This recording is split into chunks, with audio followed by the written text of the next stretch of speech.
So you're right. SIAC was the first international arbitration institution to introduce emergency arbitrator provisions with the Stockholm Chamber of Commerce just a couple of months before. The ICC came later, and the LCIA also later in 2014.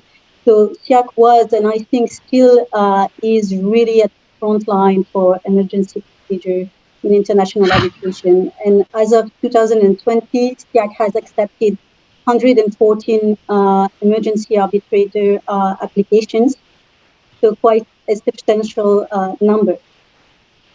Following the introduction of the emergency arbitrator procedure under the 2010 SIAC rules, the Singapore legislature amended the Singapore International Arbitration Act, which governs Singapore-seated international arbitration in June 2012, to make clear that the term arbitral tribunal under the International Arbitration Act includes also the emergency arbitrator appointed pursuant to the rules of arbitration agreed to or adopted by the parties.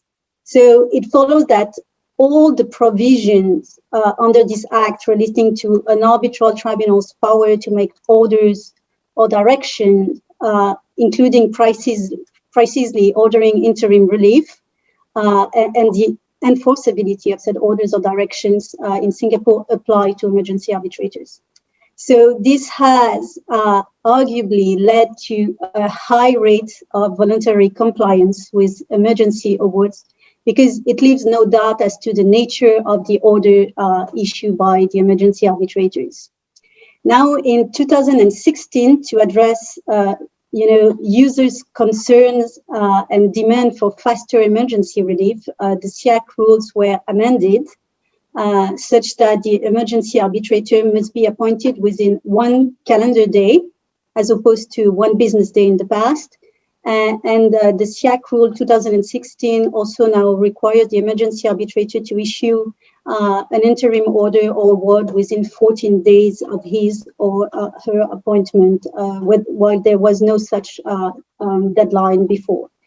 The emergency arbitrator's fees were also now fixed as at 25,000 Singapore dollar and no longer depend on the quantum in dispute. So this also provides, with greater certainty on cost for users. So now, what are the lessons we can learn from the Singapore experience? I think, after the 2012 amendments, especially in the International Arbitration Act, SIAC saw a sharp increase in the number of emergency arbitrator applications. And no doubt that this is due to this formal recognition.